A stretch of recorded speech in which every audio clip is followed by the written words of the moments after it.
Hi, I'm Kristal Hart. We are at the MGM Grand in Las Vegas, Nevada. This is the Canelo versus Berlanga card. And now let's meet some of the athletes. Tell us how you feel. Man, feeling great. Fight week's been real fun so far.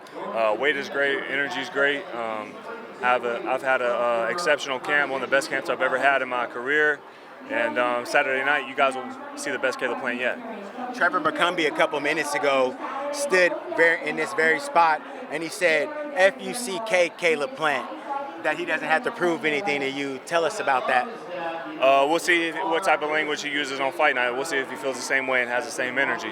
You know, it's easy to get up here in front of y'all because he knows it's going to go out and, you know, he wants a good sound bite. But when that bell rings, let's see if he means fuck me. Kevin with No Diddy. Gotta say that. Gotta get that out of the way.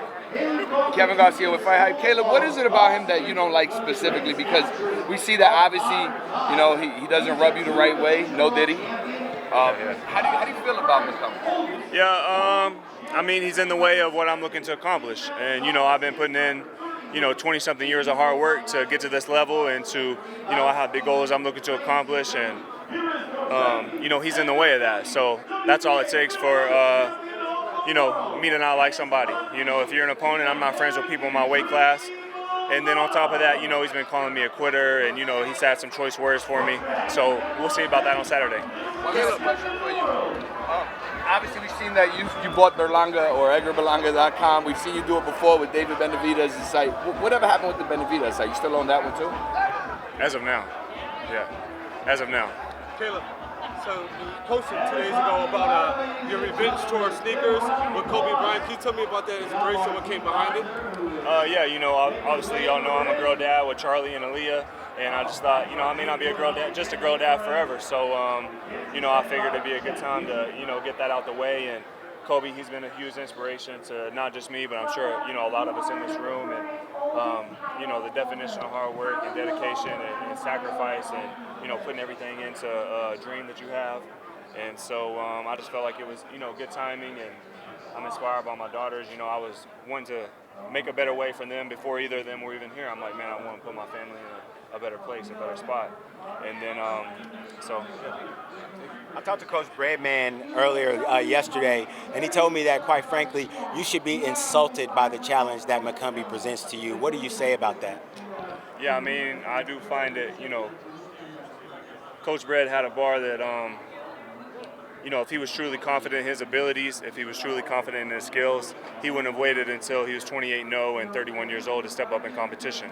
And then for him to, his first step-up fight, it'd be against me, you know, we take that personal, and so we got a point to prove. Trevor stood here moments ago, and you know, we quoted him saying that you were a quitter. I asked him when he would thinks he's going to break you in this fight. He said in rounds 8 and 9. How do you feel about that? Sounds good. Sounds good. Another soundbite. Thank you, Caleb. A couple years ago, the Mexicans were yelling at you. Now, whenever you come out, they yell for you. What do you think that says about you as a fighter, about what they think of how you did against Canelo? You know, I think it just comes from, you know, outside of boxing, I'm a pretty quiet guy, and maybe it come off standoffish or arrogant. And, you know, just over time, people getting to know me better, you know, I'm relaxing myself as I get older and letting people, you know, get a better look at who I am and my life. And then on top of that, just, you know, going after the biggest challenges. You know, I think the Latino community really respects people who go after the biggest challenges and the biggest tests. And, you know, I've been doing that for a long time now, whether it was, you know, Jose Uzcategui, who was a world champion, in my 17th fight to fight for my world title. And, you know, the list goes on. You guys know what I'm about. And so I think over time, just, you know, earning the respect of the boxing community. How does it feel to fight on Mexican Independence Weekend? Yeah, I mean, it feels good. Big weekend for boxing, and I love big boxing, so, you know, what better time than that. CP, I did a little digging about yesterday. The person that yelled out that was heckling you, it actually was McCUMBY's brother who admitted to it. What do you say about that? Well, what did he say after I told him to come up there and say it in my face? He showed right the up.